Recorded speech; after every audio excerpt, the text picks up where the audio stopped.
My big old mug will go out of the way. Okay, so Alarak, we got some talent updates here. We'll bring these up on screen. So we're seeing the extra damage, right? So Alarak in and of itself. So it's weird because melee assassins in the right hands are like terrifyingly strong. So you got to be careful on how much you balance them because there's going to be certain people that can just absolutely obliterate you. So it's one of the things that you have to keep an eye on. Basically, this is each hero hit by the center of Lightning Surge permanently increases the bonus damage by 5%. So you get the bonus, it basically increases the Lightning Surge damage bonus to enemies between Alarak and its victim to 150%. And then buffing this up, so hitting this multiple times now, gives him a little bit more poke, a little bit more sustain in these fights. And I think that's kind of, that's a nice subtle change. Maybe just buff his power level a little bit. Blade of the High Lord. The cap on this one, let's see. Basic attacks against heroes increase sadism by 7% for 4 seconds, stacking up to 35%. So you get 5 attacks, and you get like 35% bonus. So it's like small changes. It's nothing major. I think the negatively charged one is kind of nice, so we'll see that. This is the biggest one here because I was watching June's stream yesterday. I think he was on Illidan. I had to walk to the other room, and all I heard was, "You are not prepared. You are not prepared. You are not prepared." Over and over, because the haunt was on basically permanent cooldown. Because, your built-in trait is just like, all right, you could just have this up. You go in for a fight, you split off, you attack a bunch, and then you're right back in the fight, like wherever you want to be. I actually talked about this during the open division the last few nights, is that, in Korea specifically, and in a lot of regions, but heavily in Korea because they play so much Illidan, they use Illidan the same way you would use like a Dahaka. They just sit in lane, and since phase 2, they just kind of hang out in lanes, and I pulled up the numbers last night. 9 games for Rich and 8 games for Jiangha. Between them, they average 110,000 siege damage per game as Illidan. And I don't think that's generally what they wanted to use Illidan for. Plus, it's always around in the hunt, just way too powerful. But that is a crazy big nerf. Yes, you can get it back quicker, and I still think it's going to be pretty effective, but 60 to 100 seconds is pretty significant. Kerrigan, I actually played a Kerrigan game last night. Ravage damage has been reduced. The impact of that, I'm not real sure. Obviously she's not seen a lot in competitive at all.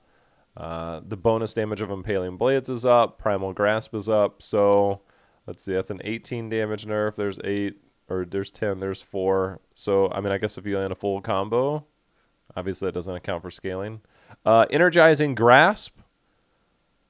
I'm trying to remember let me pull that up. Hold on. That was the one that I think it was just like damage when you pulled them in. Obviously, it's your E ability. Yeah, reduce the mana cost of Primal Grasp. All right. Whatever. Nobody picked that anyways. Adaptation. That is the level 7, the jump to ally. It's funny because I always wondered like why this wasn't more of a thing. It kind of like as Illidan's dive, friend or foe talent. The mana reduction on this, that's fine, but it was more just like the escape. But it's still like one that's like rarely, if ever, picked, right? So it's kind of weird. Maybe they're preparing for an overhaul of Kerrigan. I don't know. All right, Butcher. Butcher is one that no tilt today. Oh, this one is really sad. Butcher obviously has been really strong since the trait changes. Again, it's just not it. I always look at heroes of like, do they have competitive viability? And this is just straight up nerfs across the board. Basically all the way across the board, okay? Basic attack damage, nerfed. Meat from hero kills, nerfed. So instead of 8 kills, it's now 10. Meat lost on death, nerfed. Level 7 Insatiable Blade, the #1 pick talent. You get the bonus healing, nerfed. Because basically you could use this plus when you were fully stacked and it was like 3 auto attacks and you were basically healed up. Remove the bonus healing, but increase the movement speed bonus from 20 to 25%. That's pretty much garbage, okay? But in terms of like what you can actually pick, right? So Butcher level 7 talents now are pretty shit. Insatiable Blade no longer get the bonus healing. Victuals, it's very hard to get value out of that unless you're on something like Tomb, one of the small maps. And then Meat Shield, getting spell armor. I mean, where does this really put Butcher? I mean, if the only thing you get is movement speed, I mean, what do you really get out of that? I mean, just staying on a hero? I don't know. His level 7 talents definitely need to be looked at now. I'm a little bit disappointed in that, that there's no option outside of that, because all of his level 7 talents are incredibly weak now. Crippling Slam, that one is just the bonus damage after you Q. That's actually a buff. That's actually one, you know, at 13, that's actually the one that I go the most. Wait a minute. Crippling Slam. Wait, that's not 13. Why is it... Crippling Slam is 16. Did they move it to 13? No, it's still 16. I don't know. That's a typo. I was thinking that was the Brutal Strike. That's not the Brutal Strike. That's actually the 13. Let me make sure. Yeah, okay, so in-game, Crippling Slam is at 16. They'll just have to fix that. And nobody picked that. Everybody picked Enraged, which just got nerfed because you get the armor from that, 25 to 15. Get wrecked. Where is Uther standing now? We haven't got to Uther, and that's the big one we're going to get at here in a bit. May his enemies rest in fewer pieces. Yeah, Butcher was just a pub stomper. All right, Chain Lightning, mana cost reduction. You know, I like that. Go into that Q build a little bit easier. People creeping outside my house. Crash Lightning, damage per stack increased. And if we look at these, this one is kind of intriguing, right? So nobody goes this. Crash Lightning. And it's funny because I actually think this would be somewhat viable on Battlefield of Eternity, to where you're not worried about whether it's gonna be hitting minions or not, or something where it's a little bit more open. I think it's a very interesting one. So what was the change again? From 10 to 12 damage per stack on Crash Lightning. Okay, so 12 up to 400. I mean, it's still a lot of stack.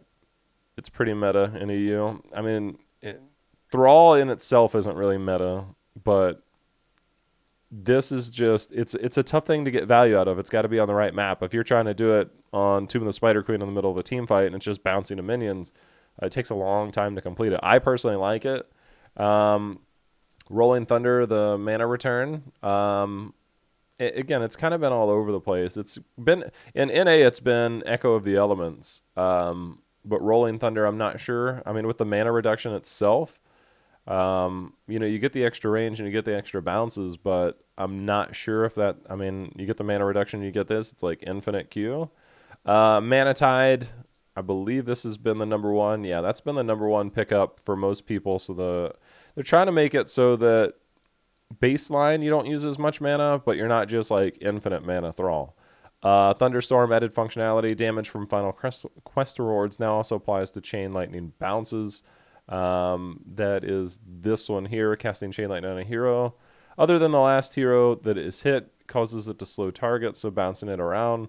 But the fact that like it now will give you the bonus on the bounces, I think is pretty significant. So we'll see if that actually becomes a thing. I just don't know where Thrall stands right now. Bone Slicer, bonus damage increase from 20 to 30% for Zul'jin. I believe...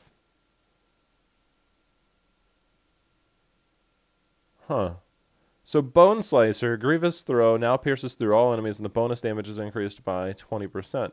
I wonder if that will pair up here. What's up, Kindle? We'll see. We'll keep an eye on this one. That could be a thing. Although the stacking talent, I know Dunk Train likes the W build here with the Arcanite axes, so we'll keep an eye on that. Here's some nerfs that have been waiting to come for a while. Zul's been pretty OP for a bit. Raise Skeleton, Skeleton Health. I mean, this is very reminiscent of old school Zul, where he was so broken good and just like nerf everything about him. The Raised Skeletons, these things were super strong, so their health's going to go down. Skeletal Mages were really good, so putting that on longer cooldown. Triangles, the healing reduced from the attacks down, so his sustain is lower. Mana return increased. I mean, I guess you got to give a little to get a little. But the skeleton trait is kind of significant, I think, in terms of this. I mean, that's a pretty big nerf if you look at it in terms of percentage based. Echoes of Death, damage reduced from 70 to 60% of sexual scythe. That was the 13. Hold on, let's pull up Zul here. If we can get there. So you get the extra 2 scythes. So instead of getting the...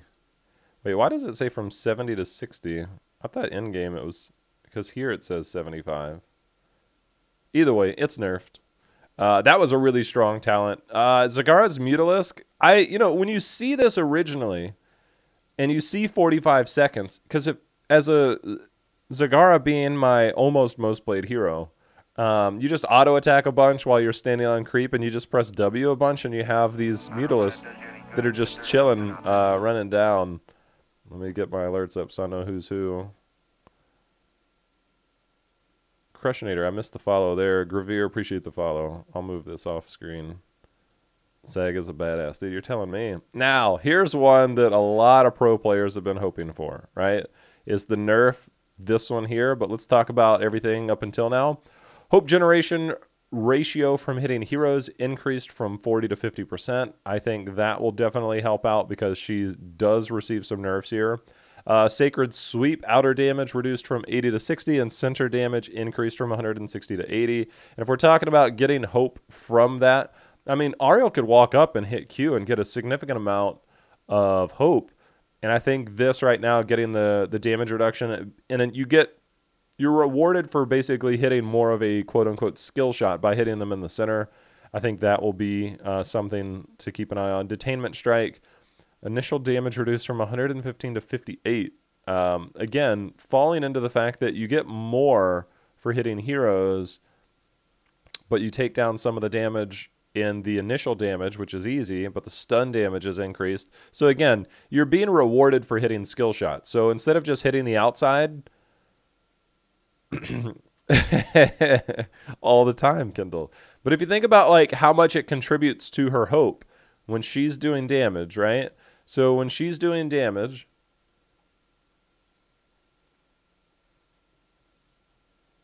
%40 of the damage Auriel deals to heroes and 5% damage. So you're talking about the damage that you deal. It's basically free energy, free hope. Oh, kitty. But it's free hope. And that's the thing, is that you get more by doing better, right? So you get more damage if you hit it as a skill shot. And so I like the balance change. You're more rewarded for being a skillful Auriel as opposed to just kind of hopefully, hitting things. And like getting value out of that was super easy, but getting more value now, skill shot.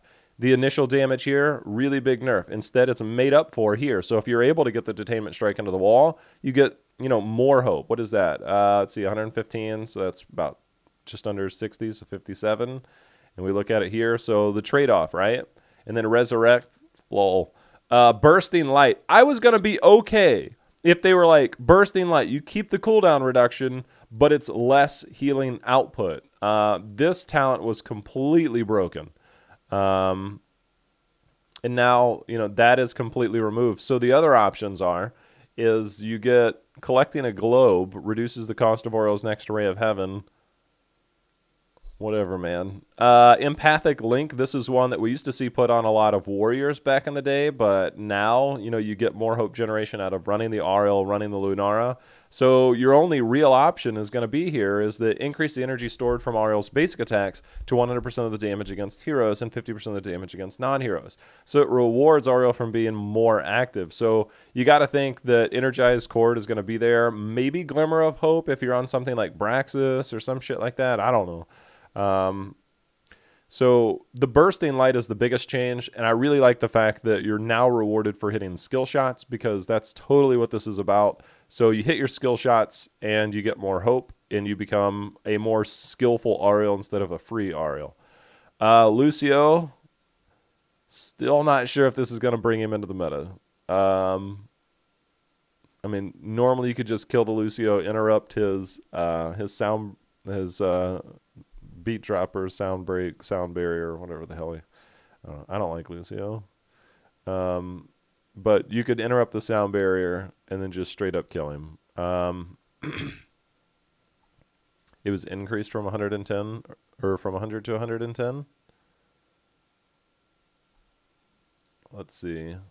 Let me see what it has. I mean, the calculator could always be wrong. So this is 100. Let me go in game. Auriel talent. It is 110%. Okay, so that actually got buffed. It's an undocumented buff. So again, you get more value out of being a more proactive Auriel.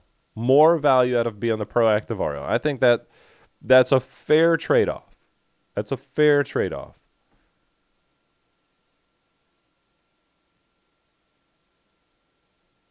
Tassadar.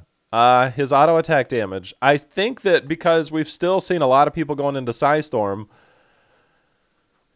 cause even more double support. Maybe it might, but we got to get to the Uther changes here in a moment. Just wait till you see the Uther changes, then you're like, holy shit, what is happening to our supports? So basic attacks from Tassadar nerfed, his max health nerfed. I'm okay with these changes. We've seen a lot of the Psystorm build with the Scion Fusion. We've seen a lot more of that lately since the Templars will nerf a short while back. So I'm not 100% sure if this is going to solve the Tassadar issues. Again, most of it relies around his shields and his level 4 talents.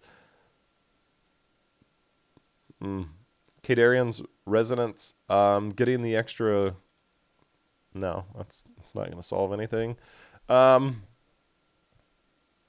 favorite meme Tyrande bird build was nerfed. One day Tassadar will be balanced. I think it's almost impossible to ban Tassadar. I tell you what, guys, I am super thirsty. Let me get a water. Hold on.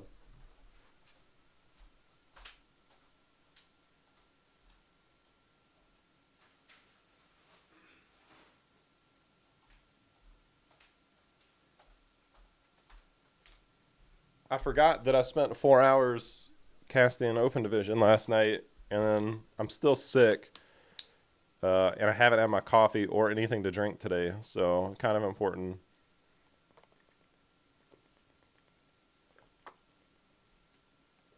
Oh, that's refreshing. That is refreshing. I don't know if you guys can tell. I'm still like super congested, and it was tough because like last night when we were doing Open Division, I took like some cold and flu medicine to try and like dry up and get some of the congestion out. It's like I sounded super weird the past few nights.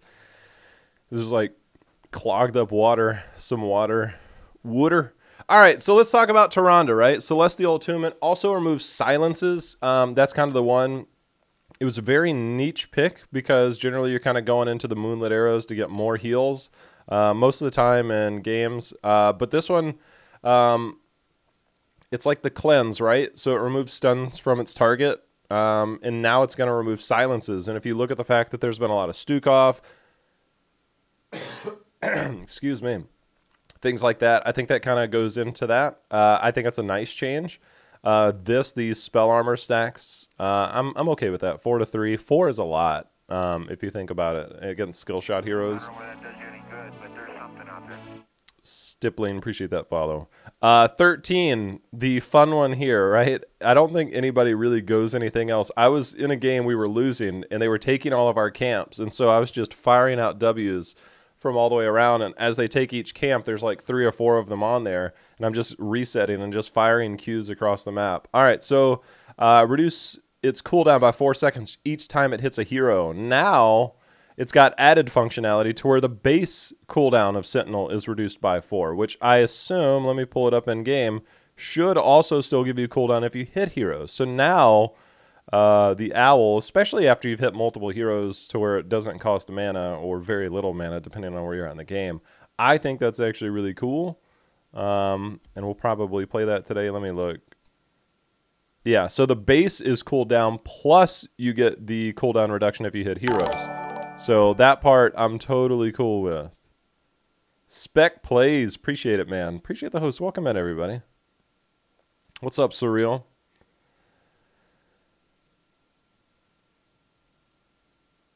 Yeah, I think Moonlit Arrows is definitely there, but I think all of our level 4 talents now have some viability.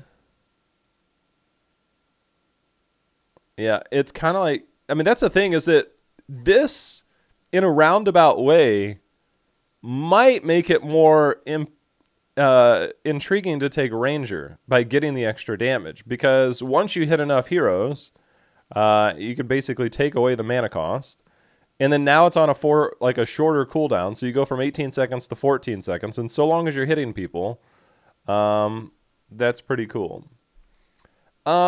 Nerf to Kerrigan, I don't think is that significant. There's a certain element that I want to see, because with the Ravage reduction, Captain Foxtrot, appreciate that follow, Pruba, gratis. It's kind of a weird thing the way that works, is because I want to see, I don't know whether that does you any good, but there's something out there. like when you go here, it increases the damage of your next Ravage. So if you're on Infernal Shrines, at what point do you, like, how many auto attacks do you have to get through the first one to kind of chain that together? Because you'd have to check the scaling, because generally you just Q all the way around. But eventually, you have to work through it first. So you have to get the kill and kill the target. So you have to get the auto attack out. So I don't know. It makes me wonder, like, what the jumping is like there. That's something that I'm really curious about. But back to the Tyrande changes. I think this makes all of her level 4 abilities viable, or at least on even playing field. The Empower, again, makes the level 1 talent a little bit more appealing, although Lunar Flare is super powerful. And then Harsh Moonlight, slow amount reduced from 30 to 25, and damage reduction from 30 to 25. So if we go back to look at that, I don't think it's anything that's that big of a deal, just getting the Sentinel slows. I mean, basically that was used in the middle of a team fight. Heorling, appreciate that follow. All right. Avert your eyes. This is not suitable for children under the age of 13. Actually, it's not suitable for anybody. Uther changes. Oh my God. All right, so Uther. All right, let's put this into perspective, okay? I've got to be a little bit critical of this. Okay, so we were all invited out to the what do you call it? The summit at the end of March, shortly before 2.0, and we're like, holy shit, Uther's broken. And his level 7 talent is broken. And for a while, he's dominated everything, man. He's been like far and above one of the best healers up there with Auriel. So now, I think these are much better. So, I mean, it took a while. It took a lot of testing. I'm sure a lot of data and stuff they put out there, and the other changes that they've made. So the armor for healing allies with basic abilities reduced from 25 to 15. I think that's reasonable. I almost would have settled on 20. Almost would have settled on 20. 25 is a lot. You see that 25 armor pop up next to the name now. You're like, gosh dang it, man. It's just impossible to do damage.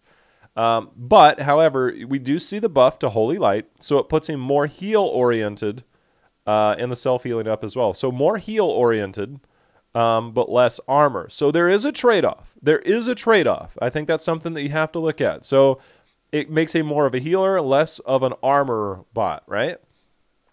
Holy Radiance, healing and damage increased. Again, supplementing the fact that you now have less armor. And if you think about that, that armor, the healing is nice. But if you hit 1 skill shot, 2 skill shots while that armor's up, there's some math to be done there.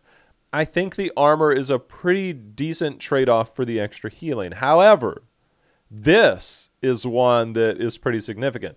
So before, when you would complete this, and it was very easy to complete, when you got 60 stacks, you would go from 1 extra second. So you get, instead of the 2 seconds, you get 3 seconds of the armor. And so that would make this even more powerful. So now that's nerfed. But now it's only 0.5 seconds. And then also Uther stopped having mana issues. So now all of a sudden it's reduced from 8 to 5 per hero hit. And I think these are all pretty significant changes, which makes his level 1 talent, makes his level 1 talent tree a little bit interesting. I think it'll probably still be the go-to, but Silver Touch might be something that we see a little bit more of depending on comps. But I think Wave of Light's still going to be the one. Holy Fire, I mean, I'm sure they got the numbers on the damage output. I'm fine with that. But here we go. Here's an answer to the double support. We found that by increasing the niche of Uther, players could easily build teams with 2 supports that were incredibly difficult to counter, thereby creating a slow gameplay trend that could be frustrating to play against. We think it's great to see double support every once in a while, but Uther enabled it too much when paired with almost any other hero. By reducing the armor he grants via his trait and getting a little more healing throughput, Uther should feel slightly more well-rounded. Look, the reason why double support is so ridiculous is this hero right here. If there was no Tassadar, you would not be inclined to go double support, right? It's like if they have Tassadar, well, we better do something as well. I think that this is a nice change, and I'm totally cool with it. What's up, farm?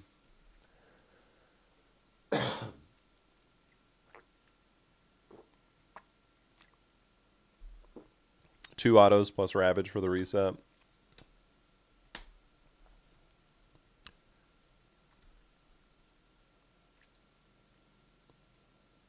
I don't know if it'll solve double support problems. I hope North America gets away from it. And go back to any global event. Go back to any global event in the last however. Go back to any regional event. Okay? Tell me how many teams have won with primarily double support drafts? Double support drafts. How many have won with these weird oddball strategies? Almost everybody's like, look, we're picking some really good heroes and we're going to stomp on you with them. I really wish North America would get away from like these weird gimmicky drafts. They're not bad. Don't get me wrong. They're good enough to get you far, but they're not good enough to get you to the top. And I think we have incredibly talented people in our region. But I feel like they get into their own head of, well, we see one team do this, so we're going to do that. Think about what E-Star did at Midseason Brawl. They brought out the double support. Xingxi looked good. We had a lot of fun hyping it up, and sometimes you put a name to something, and it makes it look really cool. And since then, we've seen a lot of trends of teams trying to replicate that. But I think people forget E-Star, they didn't make top 4. They didn't make top 4, so, I mean, I don't know what your thought process is. It looks cool, and they had a lot of fun with it, but it didn't work in the end. I think that's something that I'd love to see us get away from in this region. But we'll see if the balance changes affect that. I'm pretty sure these balance changes won't be in HGC yet. It'll probably be a week or 2 into the league before these balance patches come in, so we'll see. Chen changes. Admittedly, I don't play a lot of Chen. I don't really care for the hero, but his health pool's down. He was just a pain. Health regen is down. Refreshing elixir. We'll pull up his talent tree here in a second. Like, there's certain things that when you play a hero a lot, you can understand the subtle nuances. Chen, admittedly, I study the hero and stuff like that, but I don't play him. You get the increases regeneration effects on all healing received by 30% or by 60%. That has been removed, so the big heals there. What's up, Adam? Move from level 20. So Purifying Brew, what was that?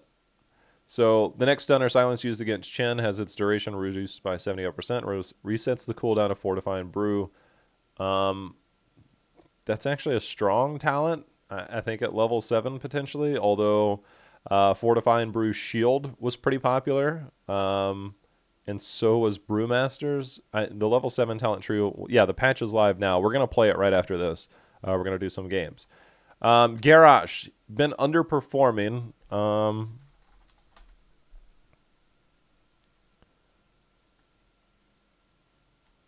Garrosh's win rate, I believe, is pretty low. 47.5. That's not terrible. It shows that it's gone up recently. Let's pull that back up. Are Celtics better after Kyrie Irving trade, lol?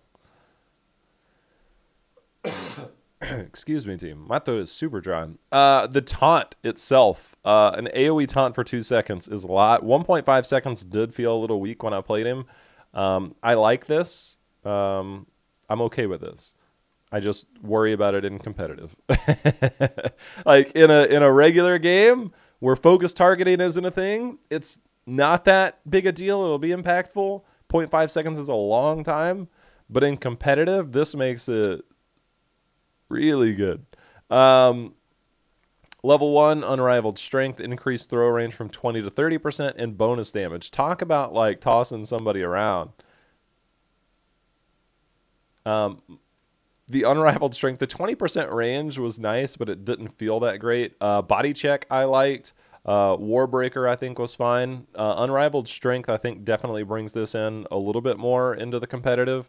We'll see as that goes live. A lot of these heroes, new heroes, we generally don't know their strength until we see it in competitive. I think that's the thing. So that'll be something. I don't know whether that does you any good, but there's something out there. The Waco Kid, appreciate that follow. In for the kill, increased bonus damage. Let's see. Wait, what does that say? Does that say level 7? Oh, at level 4, sorry. In for the kill. So increases bloodthirst damage against non-heroes by 60%. Look.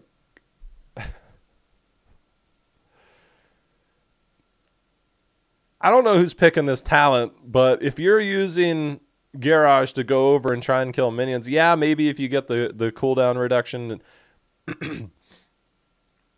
I don't understand where that comes in. Like, Indomitable, your own self-cleanse, super strong. Your own self-cleanse is super strong. This is an okay option. This is terrible. I can think of very few situations where this is an actually good talent. It's bad. Don't pick it. Even after the buff. It might be for Infernal Shrines, but when it all comes down to it, you have to fight. And that's what all games break down somewhere to a fight. Into the Fray no longer costs mana. That's nice. Bug fixes resurrecting Uther before Eternal Vanguard expires and no longer prevent him from respawning.